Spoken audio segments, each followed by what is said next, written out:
Nanti tanya sama orangnya, ya. Mohon doanya aja untuk semuanya ya. Assalamualaikum. Jadi gue udah dapat info ya dari adalah petinggi gitu ya di balik kamera yang valid gitu loh. Ternyata kenapa cerai, yang laki ketahuan selingkuh. Kalau isu orang ketiga ya namanya public figure ya, sangat mudah artinya berkomunikasi, beradaptasi, bersosialisasi dengan siapapun. Jadi itu tidak benar juga. Saya sampaikan itu tidak benar. Banyak nggak cobaan di rumah tangga yang kalian hadapi? Oh banyak. Enggak sih, semua kalau dijalanin mah nggak ada yang berat. Tapi makin sini ya makin sejalan, nggak ada yang gimana-gimana sih. Ya cuman kan kalau kata orang memang jangan membayangkan pernikahan itu indah, karena pernikahan itu tidak seindah yang dibayangkan.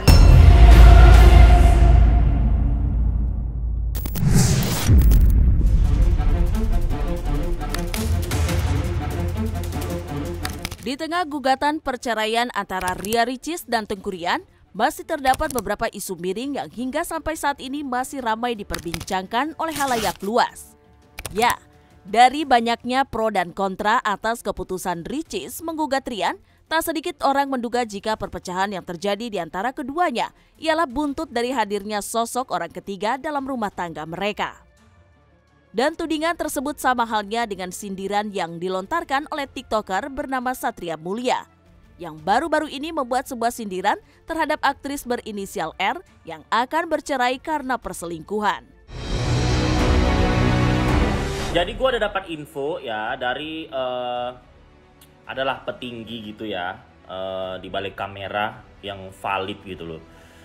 Ternyata kenapa cerai, yang laki ketahuan selingkuh. Terus yang laki ini kerjanya itu apa itu kalau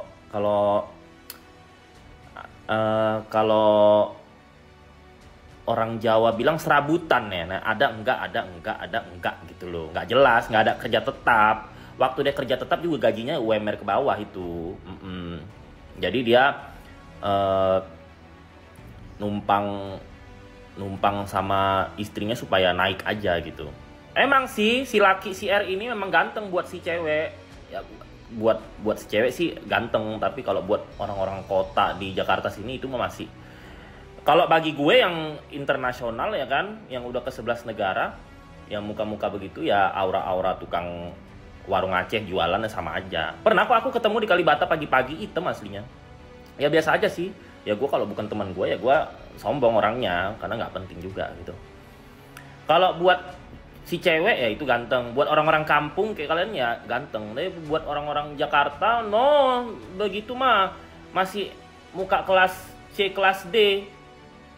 Alah sombong banget lu Satria Mulia, emang gantengnya kayak apa kalau di mata lu? Nah, kalau gue ngakuin orang ganteng tuh yang begini.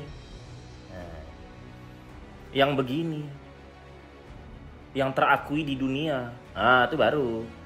Atau wanita cantik itu kelas lu apa sih Satria Mulia? Segini. Yang terakui di dunia. Segini yang terakui di 17.000 media ternama Hollywood sana yang udah masuk talk show. Segini. Atau manisnya kayak gini, internasional. Kalau nggak segini ya lu biasa aja gitu. Itu kelas gue gitu. Karena gue kan udah ke 11 negara, tinggal di Jakarta juga 11 tahun. Semakin kota hidup seseorang, semakin jauh jalan seseorang, maka seleranya akan semakin tinggi. Ya, tapi kalau orang kampung ya.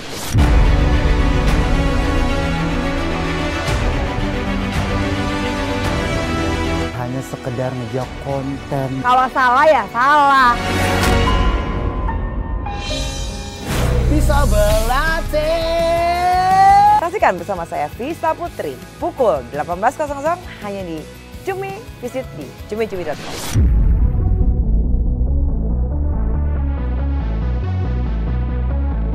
Entah apakah benar jika sindiran itu diperuntukkan untuk Ryan atau tidak. Namun singgungan yang dilontarkan oleh Satria Mulia mengundang respon langsung dari Teuku Ryan yang seakan merasa jika inisial yang disebut-sebut ialah namanya. Dalam komentarnya, Tengku Rian pun menyertakan ajakannya untuk membuktikan tudingan Satria Mulia di ranah hukum.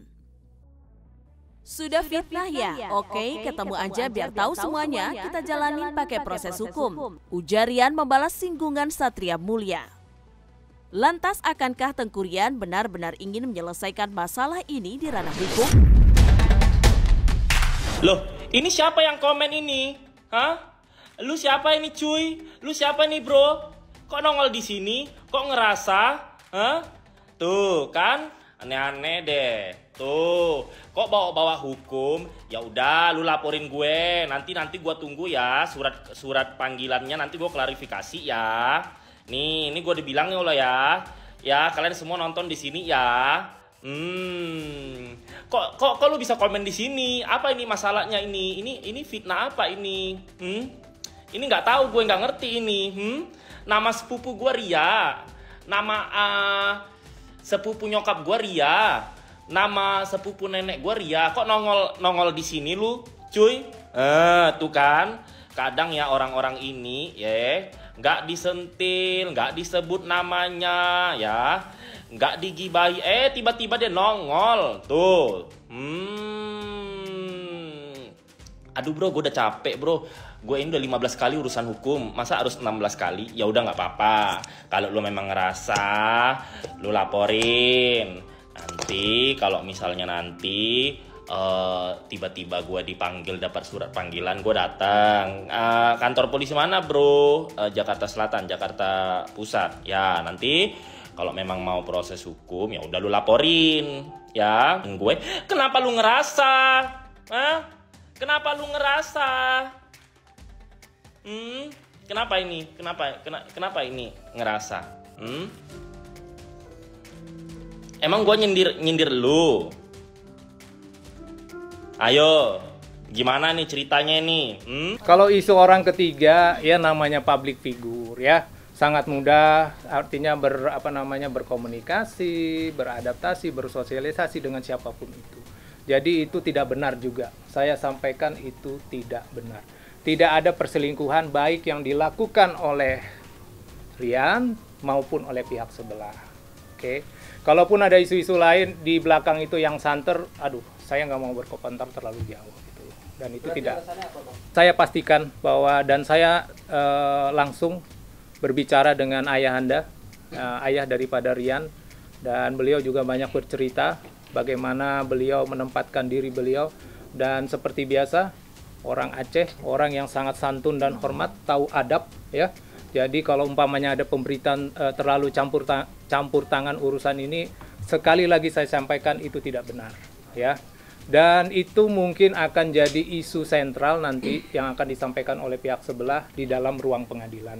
Tetapi saya berharap sih itu bukan hal yang perlu mereka sampaikan nanti di sana. Karena kalaupun banyak berita di luar sana begini, ibunya begini, bapaknya begini, ya selayaknya orang tua lah. Ini mungkin ya perhatian karena kasih sayangnya lah kepada menantu gitu, kepada Eri. Jadi tolong disikapi dengan bijaksana juga. Cinta itu mempertemukan. Hal itu bisa membuat seseorang sampai ke titik terendah dan tergelapnya. Cinta itu menyatukan. Mereka tahu nggak hal-hal lain di luar itu? Hal-hal apa yang saya lakukan untuk Lesti? Cinta itu memisahkan. Kalau orang tua gue pada akhirnya tidak menganggap gue anaknya lagi. Bahkan kadang cinta itu juga meninggalkan. Satu saat gue kenapa-napa, dibunuh misalnya. Anak saya nikah, kenapa yang jadi walinya itu bukan saya? Tapi satu hal yang pasti, cinta itu punya kekuatan. Alvin in Love, cinta untuk semua.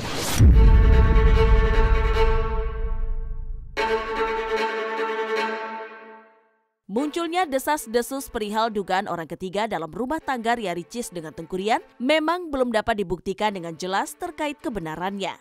Namun tudingan itu terus bermunculan bak bola liar yang membuat kisah perceraian di antara keduanya kini semakin panas atas rumor tersebut. Bahkan kabar itu sudah terdengar sampai ke telinga kakak dari Ria Ricis yang tak bisa berbicara banyak soal isu perselingkuhan yang menerpa rumah tangga Ria Ricis. Izin aku pulang dulu ya. Assalamualaikum. Mungkin soal gugatannya itu Pak Saza. Nanti tanya sama orangnya ya. Mohon doanya aja untuk semuanya ya. Assalamualaikum. Semoga semuanya sehat-sehat walafiat. Semoga semuanya dalam lindungan Allah. Semoga semuanya positif, itu aja. Tapi katanya Kak Ricis waktu ambil Moana nggak ditemenin sama kalian, itu seperti apa sih? Ini kayak dokter. Saya nggak tahu. Di saat kasus perceraiannya dengan Tengku Ryan sedang panas-panasnya, nama Ria Ricis kini kembali ramai diperguncingkan oleh netizen lantaran dirinya dianggap seperti tak ada beban di balik masalah yang menerpa rumah tangganya saat ini.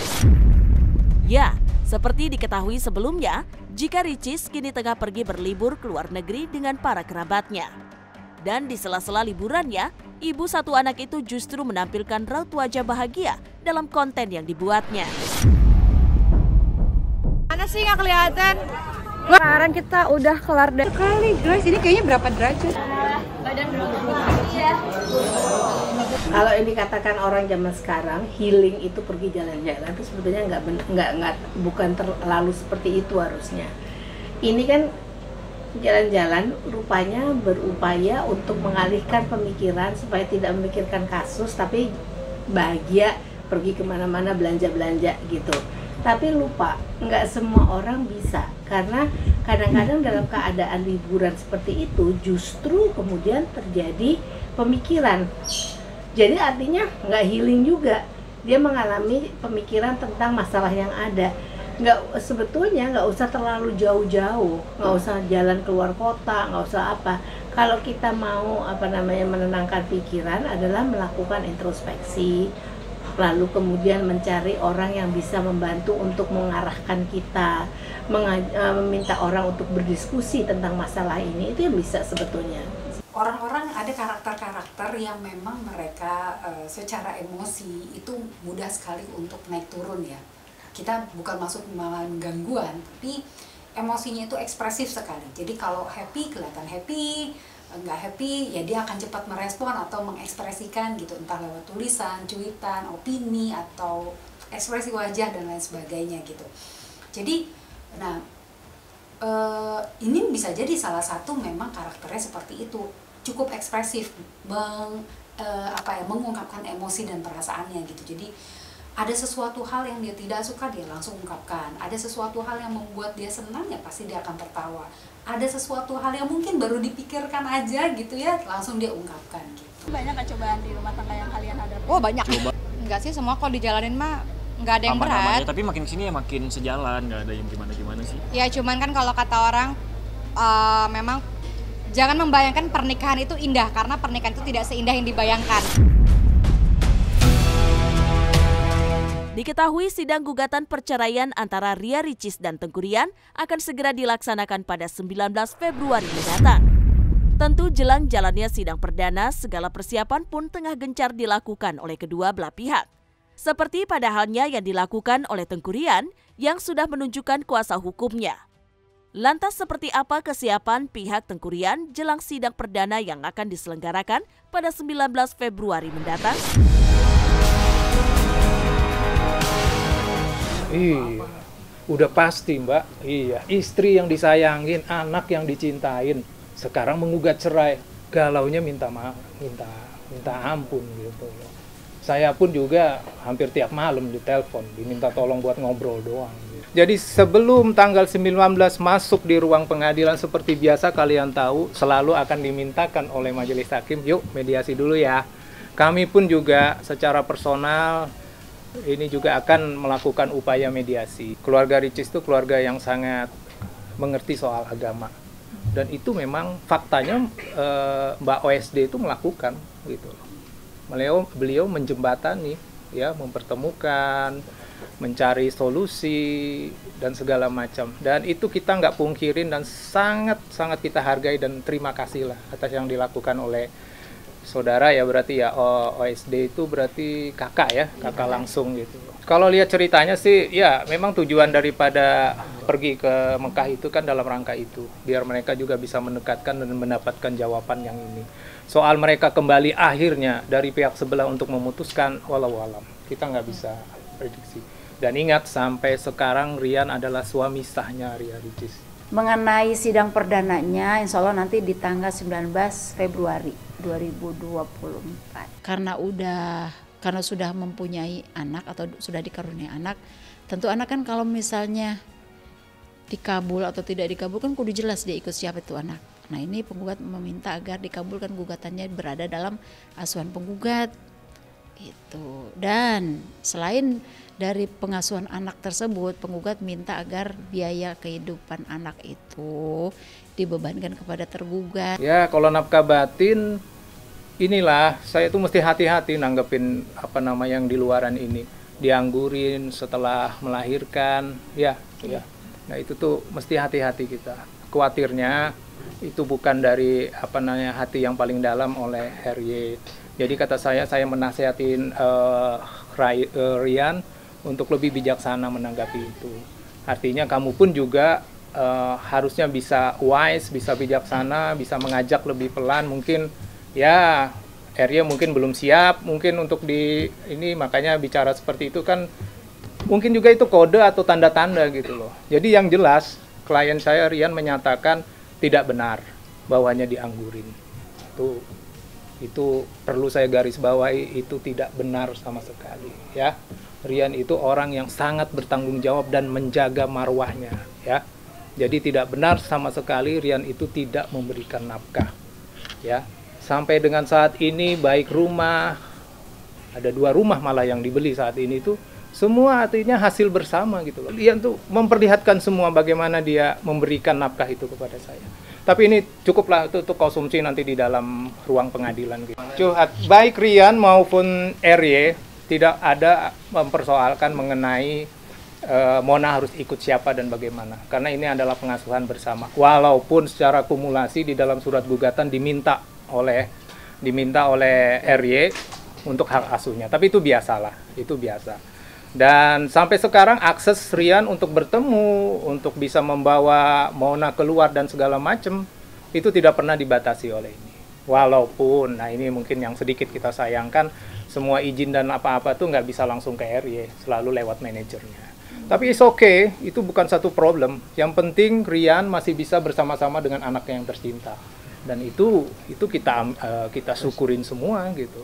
Tengku Rian selaku suami tentunya setelah berupaya, saya pastikan telah berupaya dan terus-menerus coba berusaha untuk bisa berdamai, merangkul kembali, mengangkat kembali istri dan anak-anaknya. Anaknya maksud saya. Terlepas daripada itu, keluarga, baik dari pihak RY maupun dari pihak Tengku Rian juga telah melakukan beberapa cara untuk coba menengahi, memediasi, dan memang pada saatnya akhirnya keputusan adalah mereka berdua. Dan kalian juga tahu bahwa gugatan yang diajukan adalah dari pihak RY.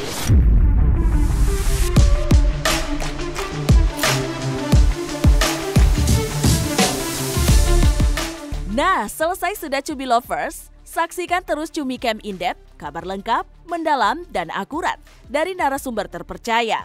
Dan jangan lupa untuk like, subscribe, dan juga share channel YouTube Cumi Cumi.